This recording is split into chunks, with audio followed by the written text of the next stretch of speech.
E eu trabalho com a Camille na escola, e esse pessoal que está com essa camiseta parecida aqui são os estudantes que eu tenho acompanhado há alguns anos na escola Cássio Garibaldi.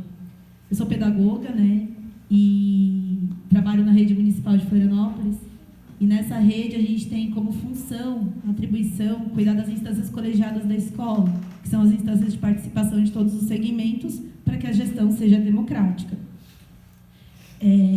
Então, meu trabalho, que começou aí há uns 11 anos, mais ou menos, como administradora escolar, eu percebi que iam me pagar para fazer a revolução. Oi? É isso mesmo? É isso mesmo. E aí eu percebi que eu tinha na mão esse potencial de trabalhar com a formação política da juventude, né? Então eu percebi que era uma grande responsabilidade, então eu comecei a me debruçar muito sobre isso, fazer isso com uma grande dedicação. Por isso mesmo que a gente está aqui hoje, porque esse trabalho ele cresceu, né? Então eu entendo assim que fazer esse trabalho de formação com os estudantes carrega uma grande possibilidade de formação de consciência de classe, né? E eu vou explicar para vocês o porquê, né? Na minha experiência nessa escola, o Acácio, eu cheguei numa escola em que os alunos praticamente não tinham voz. Era uma escola tradicional, tá? E eu precisei conversar com todos os meus pares durante muitas vezes em reuniões e explicar o que era o Grêmio. Porque eu cheguei lá e, como era a minha função, eu comecei a fazer. A escola não tinha, né? E tive que explicar muito para professores e colegas e funcionários da escola o que significava aqueles estudantes atuando no espaço escolar, ajudando a decidir questões nos rumos da escola e o quanto a gente precisava respeitar e fomentar isso, né? Mas esses questionamentos dos professores me ajudaram muito, porque fizeram com que eu pensasse demais, tivesse que ir a fundo, estudar, entender mais o que era Grêmio e escrever sobre isso. Então, o trabalho ganhou outras dimensões, né? Então, eu comecei a explicar para os professores que o Grêmio é uma instância que representa os estudantes, que ele funciona como um sindicato, caso as pessoas tenham dificuldade de entender, né? Quem que vai escolher esse aluno que vai para o Grêmio? Tem que ser o estudante, gente, né? A escola ela não pode achar que ela pode tutelar ou determinar quem vai estar no Grêmio e como ele vai funcionar, né? E isso eu tive que ir nas leis para mostrar para eles que desde 1985, na época da redemocratização, a gente tem uma lei que garante autonomia para esse grupo, tá? E que, historicamente, os estudantes, eles têm um papel fundamental na luta e na revolução. Assim, muitas vezes, eles questionaram o status quo, muitas vezes eles estiveram aliados aos movimentos de trabalhadores para fazer transformações sociais. Então, vamos começar a perceber a capacidade e o poder que tem um movimento estudantil, né? Então, eu vejo assim que o Grêmio, ele é uma semente de movimentos sociais, tá? É onde o estudante tem a chance de experimentar esse sentimento de luta e de conquista e o seu desenvolvimento como um ser humano coletivo em muitas dimensões, né? Desse acúmulo de experiência de 8 anos de Acácio, eu tenho alguns destaques que eu posso trazer para vocês aqui hoje, para as colegas que são estudantes da pedagogia, da filosofia também, os professores que vieram, que estão acompanhando seus grêmios aqui com a gente, e para os alunos, né? Eu estou falando difícil? Tá tudo bem aí? Estão entendendo? Tá, depois vocês me perguntam se ficar estranho, tá? Então, assim, com relação ao Grêmio, a autonomia expressa na lei, tá?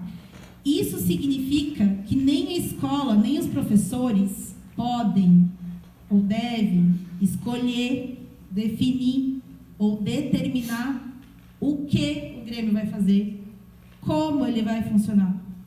O Grêmio é de vocês, a decisão é de vocês, a responsabilidade é de vocês. Certo? E na minha experiência também eu cheguei à conclusão seguinte, que os alunos do ensino fundamental, eles precisam muito ainda de suporte e orientação. Não adianta a gente dizer que o Grêmio vai se dar organicamente numa escola de ensino fundamental, gente. Isso não é real. Numa escola de ensino médio, sim, eu já vi ele funcionar. Aí, é da idade, do desenvolvimento cognitivo, essa capacidade de organização. Né? Então, assim, qual o papel da escola de ensino fundamental para que um Grêmio exista? Tem que dar suporte e tem que dar orientação. E é contínuo. A gente não pode abandoná-los de forma nenhuma. Né? Mas a gente não pode também definir e querer escolher por eles tanto quem participa quanto o que eles vão fazer ali dentro, certo? Então, assim, esse professor, o papel desse profissional que vai acompanhar o Grêmio Estudantil, ele é muito importante, assim, porque com a sua experiência, ele vai ajudar esses estudantes a se organizar para lutar pelos seus direitos, tá? Ou seja, eu percebi que essa auto-organização dos alunos, ela é possível, mas ela não é orgânica nessa faixa etária, tá? Então, é preciso estimular a reflexão, esse exercício de coletividade, de autonomia, para que essa auto-organização dos estudantes aconteça.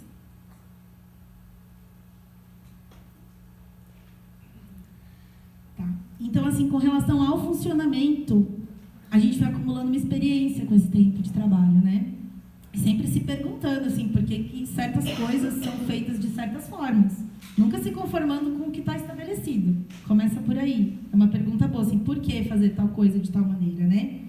Então, a gente faz reuniões periódicas, tá? E na qual eu, como responsável, professora mediadora, oriento eles a ter organização, fazer pautas, construir essa pauta coletivamente.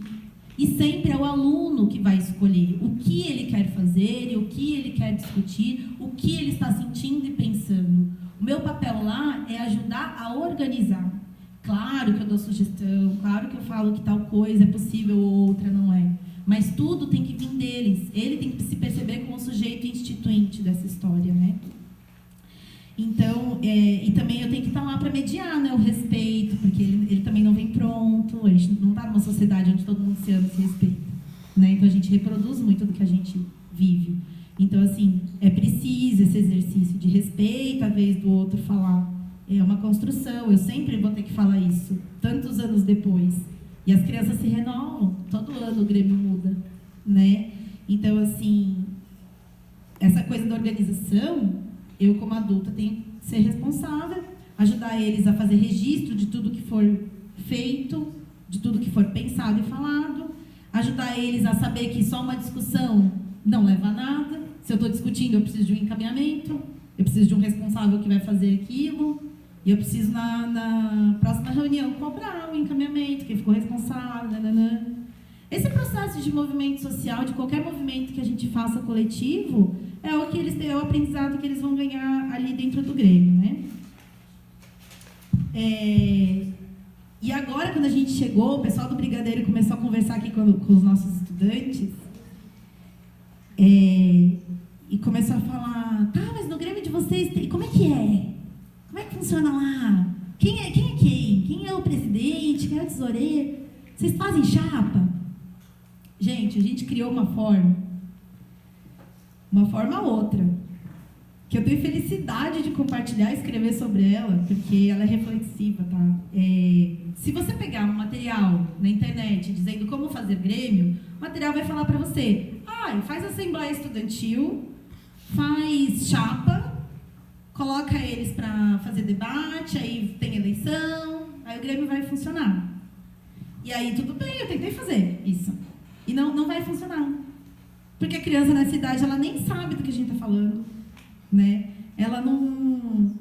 Como é que eles vão conhecer uma outra criança de outra faixa etária para ter representatividade de todas as idades ali naquela chapa? Como é que eles vão saber discutir o que é uma proposta de trabalho se eu, como adulta, não estiver lá para ajudar? Né? Isso não é real, né, nessa faixa etária, certo? Então, assim... eu percebi que essa lógica, ela era nada mais do que uma reprodução de um sistema político de privilégios. Fazer chapa para concorrer dentro da escola, igual os partidos políticos concorrem pelas cadeiras do poder. Para mim, ela não faz sentido.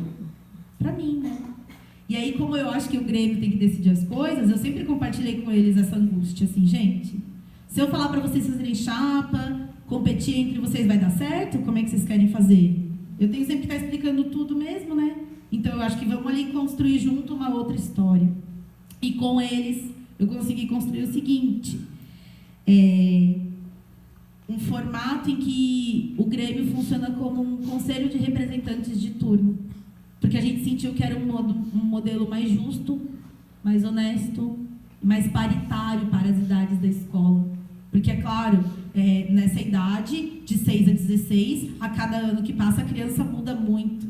Os ideais dela, o que ela quer para ela e para a escola, e para o mundo, são muito diferentes, são muito diversos, inclusive, entre vocês. Vocês percebem isso, né?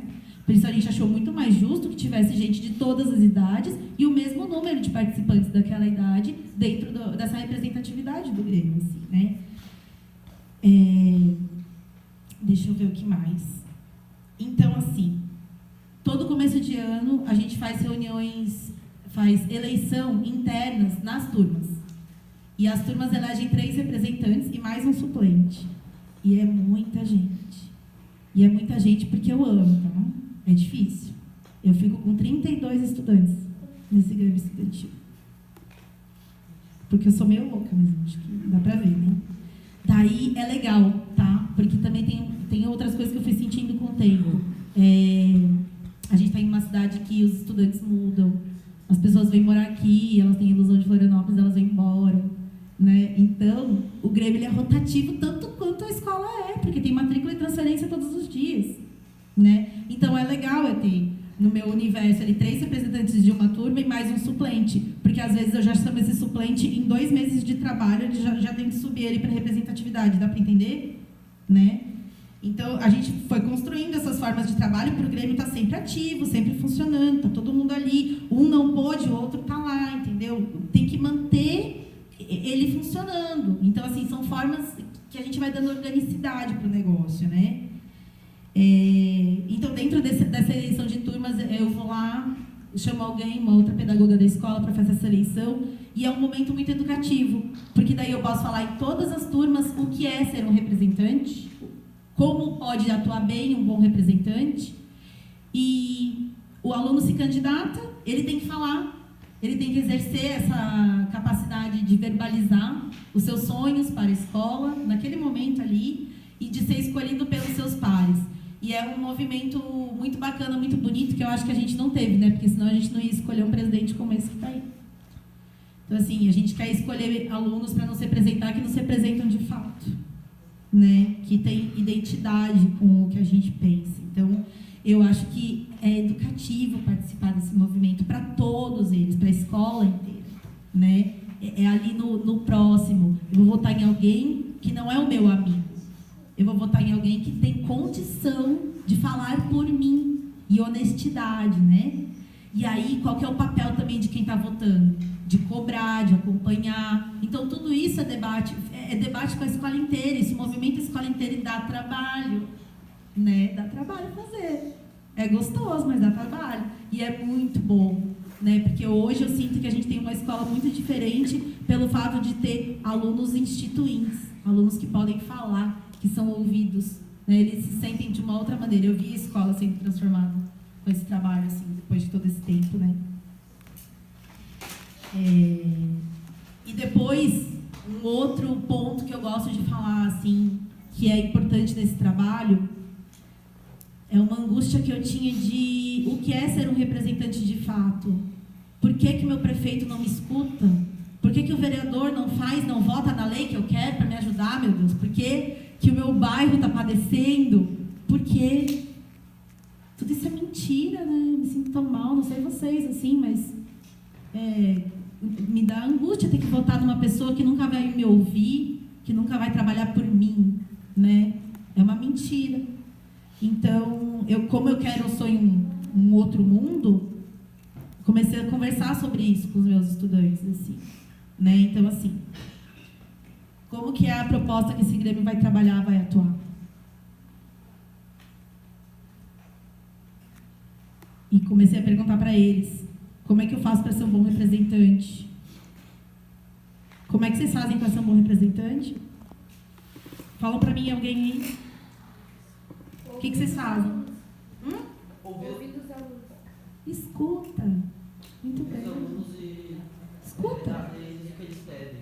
Isso. Apresentá-los ideias, tornar o que eles desejam possível. Esse é o dever de alguém que esteja no poder do Grêmio. Tornar o que os alunos desejam, fazer da escola o lugar onde os alunos querem. Bravo. Palmas.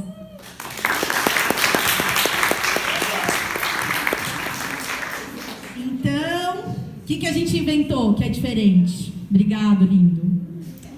Então, a gente inventou que tem que escutar. E aí, como é que eu faço para escutar o aluno de uma escola de 500, de 1.000 alunos, né? Vamos lá, vamos trabalhar. Então, eles vão, todo começo de ano, fazer consulta de segmento. Eles vão em todas as salas de aula, dos 6 aos 16 anos, falar. A gente se divide, o Grêmio é enorme, né? Então, vão trabalhar. Agora é vocês que vão. Vão trabalhar, vão escutar os amigos de vocês, mas por escrito, eles passam nas salas de aula e perguntam. O que vocês gostariam que tivesse na escola e que não tem? O que tá bom e o que tá ruim? O que tem que melhorar nessa escola? Qual que é o sonho de vocês? O sonho, olha que lindo! Qual que é o sonho de vocês para essa escola aqui? Vamos ver o que esses alunos vão falar, né? E aí, gente, é o trabalho mais emocionante da minha vida. Eu amo fazer essa parte, porque para mim, se eles fazem isso, já saíram da escola diferente. Estão aprendendo a escutar o seu próprio coletivo, certo? Né? Mas para mim também, como professora, assim, é muito gratificante conhecer o que o meu aluno quer, o que ele pensa, o que ele sonha para a escola. Ele me ajuda a perceber coisas que eu, como administradora, estava olhando e não estava vendo. Então é muito importante, porque tudo muda quando você escuta o outro, né? Então, de posse desses resultados dos papeizinhos, acontece uma coisa muito legal. Eles vão no primeiro ano, as crianças não sabem escrever, e pergunta para as crianças do primeiro ano o que elas querem. E aí, as crianças querem brinquedo, querem brincar. Só que quem escreve são eles. Olha que legal, né? E esse processo de escuta, e os adolescentes ajudam as crianças a escrever ali no papel. A gente volta para a sala, sistematiza o que os alunos querem, e aí entra o meu papel de mediadora.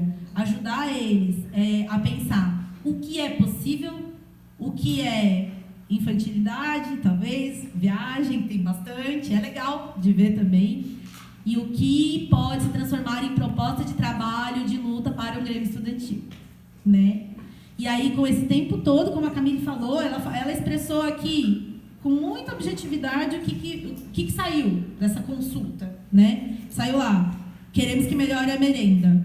8 anos eu faço essa pergunta, e a que ganha disparado queremos que melhore a merenda. A merenda é boa, tá, gente? Eu acho. Mas eles não. Tudo bem, eu tenho que respeitar. E por isso a gente faz reunião com a nutricionista, porque daí qual é o encaminhamento? É chamar a nutricionista, é discutir, dar a sugestão que eles querem, a melhoria que eles gostariam. É esse debate, esse é o papel político. Quem é a pessoa da instância de poder que vai poder mediar essa situação, receber essa reclamação deles? É a nutricionista nesse caso, né? E tem os outros casos que são observações tão simples que dá vontade de chorar. Que quando eu cheguei na escola, eles falaram assim, ó, a gente quer papel higiênico, a gente quer água no bebedouro. E aí eu falei assim, poxa, olha só. Olha a minha chance de discutir com esse aluno o papel do governo que não está sendo feito. Essa é a minha chance. Eu, como professora, posso fingir que eu não estou escutando, mas eu posso aproveitar esse momento para fazer o debate político, qual é a função do governo, qual é a sua função como cidadão, por que a escola está assim. Então, essa coisa reflexiva, esse papel deles ali, eu não posso perder essa chance, né? Dele entender que ele tem que cobrar, que só quando ele se movimenta, quando ele se agrupa, ganha força para exigir o que é mínimo, né? O que é mínimo, que o governo deveria estar fazendo com o nosso dinheiro, ele não está fazendo. Certo, gente? É isso aí que a gente faz, né? Tá bom. Deixa eu ver se tem mais alguma coisa que eu esqueci, porque eu fiquei emocionada, eu começo a lembrar, né, das coisas que a gente já fez. Era da estrutura, Então, e aí também, com relação à estrutura da escola, como eles observam muito, né, a gente faz reunião com o secretário de Educação. Fala, não, vamos sentar aqui e vamos conversar. Eu vou aí, secretário, no teu gabinete levar os nossos estudantes, ele recebe a gente, né, e nós levamos documento com todas as observações dos estudantes da nossa escola, dos 6 aos 16 anos, dizendo o que eles estão insatisfeitos, o que eles querem que melhore na escola, assim, né? Então, essa é a atuação, assim. E tem muita coisa que eles fizeram durante esse tempo todo, tá? Que com essa consulta de segmento a gente conseguiu perceber. Principalmente, assim, no começo eles colocaram no papelzinho que eles queriam ouvir música na hora do recreio.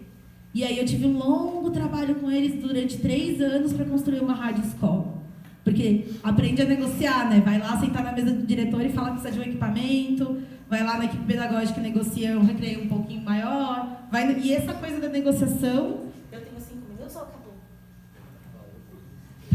3? Ah, tá bom. Então, assim, eu acho que tem esse potencial deles aprenderem também essa coisa da negociação, da estrutura de poder, com quem eu falo, com quem eu exijo, como que se dão essas questões, né? Com esse trabalho da Rádio Escola, também eu acho que a gente teve muito ganho no aprendizado deles, porque a gente quis fazer uma rádio escola democrática, e aí também é o mesmo processo, vai lá perguntar para todo mundo o que eles querem ouvir, aí volta com aquilo ali. Se a gente for ser democrático, a rádio só vai tocar funk. Mano, muito funk. Eu falei, nossa, como é que eu vou explicar isso para os pais? Vou ter que lidar com isso aqui, e não vou poder negar. Como é que eu quero empoderar meu aluno e vou falar, não, mas funk não pode? Não posso também, daí não tem nada a ver, a minha prática não condiz com o que eu estou falando, né, com o meu discurso.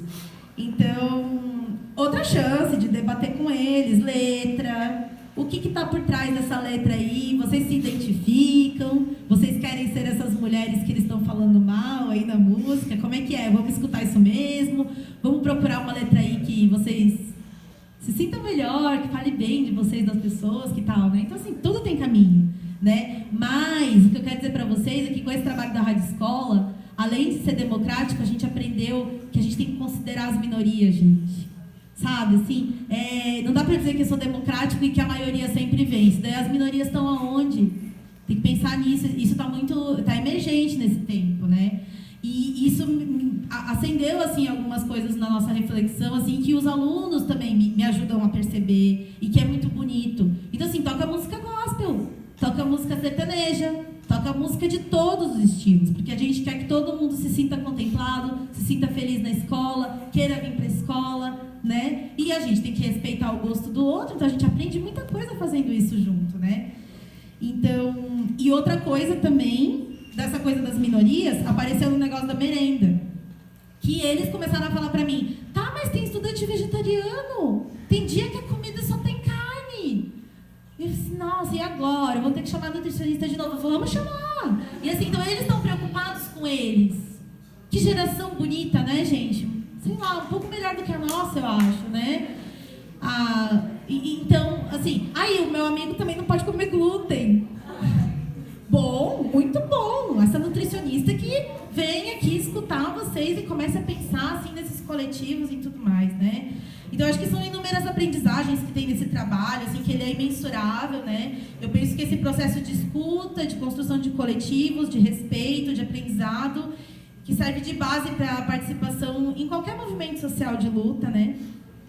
Que eles aprendem argumentação, negociação, despertam essa consciência de classe, por perceber que nós estamos todos na mesma condição social, né? Que existem muitas desigualdades e injustiças e que, por isso, ou você luta por uma vida melhor ou você aceita a vida que os outros instituíram para você, né? Eu penso que se o estudante chegar a essa compreensão de que o mundo foi instituído por pessoas e que, por isso, ele é passível de mudança, a escola já cumpriu o seu papel social, né?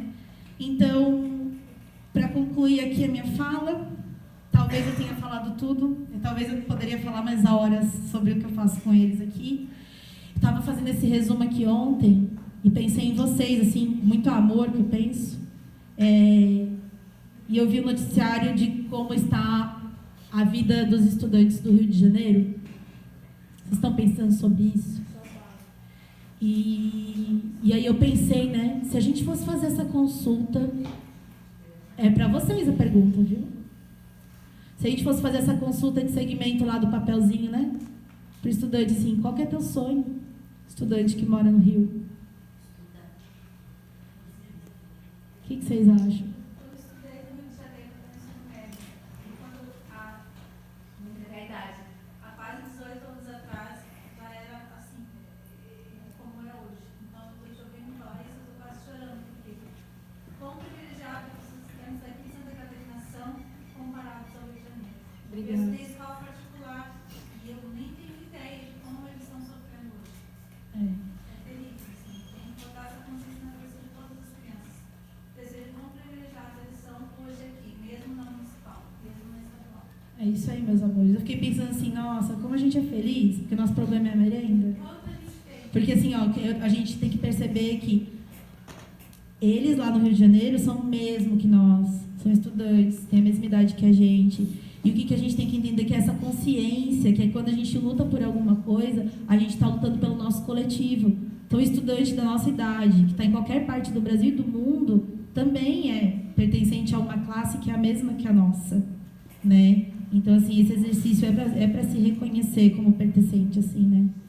Então, eu acho que esse estudante do Rio de Janeiro, o sonho dele é voltar vivo para casa, né, gente? Obrigada.